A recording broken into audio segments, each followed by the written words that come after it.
That Stix Guy Mods a Vision Flowerstick.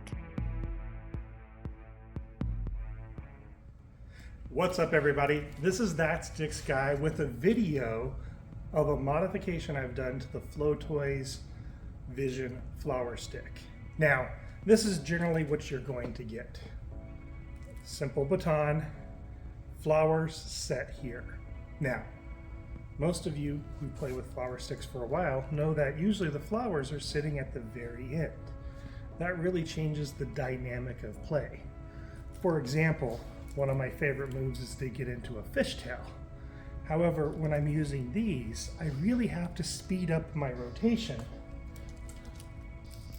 to keep them on there. Now I can get going slower, but eventually this is gonna roll and it's gonna come off, and it's gonna slow down too much and not be able to stay controlled like I play with my daytime flower sticks. But for you, I'm gonna show you a quick modification where we move these out here, but we remove this flow cap and input Aircaps. Let me show you what it looks like. 1. Take off flowers. 2. Take off flow caps. 3. Wrap flower on air caps. 4. Install air caps on ends.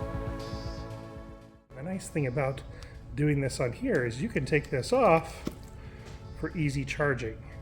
And this travels a little bit better, and you could put your flowers in a little more safe of a spot to where they don't get bent or anything like that. Now from here, the balance actually changes a little bit. You have to get a little bit used to it. But now I can stay in this a lot longer, and the roll aspect takes a little longer for it to take effect because it's not so dynamically on the inside of the stick. And that is how I've modified my Vision Flowerstick from Flowtoys. You can check out this video for a 10% off code and a link to them. I will also put links to the Aircaps so you can make your modification. Enjoy, keep spinning, and we'll see you out there. Peace.